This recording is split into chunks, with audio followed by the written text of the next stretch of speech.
யாழ்ப்பாண மக்களை பொறுத்த வரைக்கும் நான் நினைக்கிறேன் இப்போது மிகவுமே வெறுத்து போயிருக்கிறார்கள். ஏனென்றால் சாதாரணமான ஒரு விவசாயிகளுக்கோ அல்லது சாதாரணமாக ஒரு ஆட்டோ ஓடுறாளுக்கோ சாதாரணமாக டீச்சருக்கோ இந்த அரசாங்கம் வந்தாலே இந்த லாபமும் இல்லை.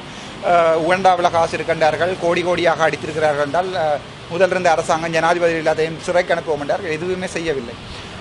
நாங்கள் ஒரு பெரிய எதிர்பார்ப்பு இருந்தனால் இப்போது அந்த தேசிய இளைஞர்கள் என்று சொல்லி ஒரு பேரவையை கொண்டு வந்து இப்போது திருப்பவும் மாற்றுகிறார்கள். அதே மாதிரி 2019ஆம் ஆண்டு இவ்வாறு இந்த ரசாயன புகை, அதாவது ரசாயன பசலை கொண்டு வரப்பட்டு இந்த ஆண்டு பிறண்டதோ அதே மாதிரி இப்போதைய நாட்களில் இந்த அரசாங்கத்தின் இந்த கல்வி சீர்திருத்தங்களால் அரசாங்கம் திருப்பி கவலைப்போகக்கூடிய சாத்தியக்கூறுகள் கூட. ஆனால் நான் அதை விரும்பவில்லை.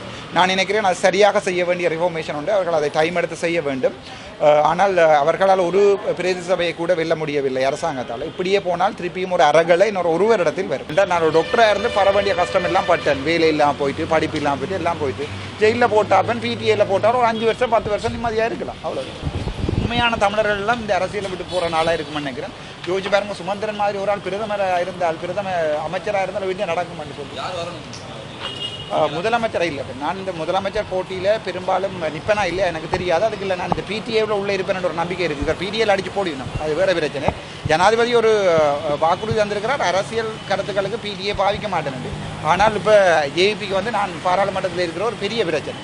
அதால் பெரும்பாலும் இவர்கள் எப்படியுமே பிடிஏக்களை அரெஸ்ட் பண்ணத்தான் பார்ப்பார்கள். ஃபேஸ்புக்கில் எங்கள்ட தேசிய கீதத்தில் இருந்த ஈழமன்று சொன்னதுக்காக போடக்கூடிய சாத்தியக்கூறுகள் இருக்குது.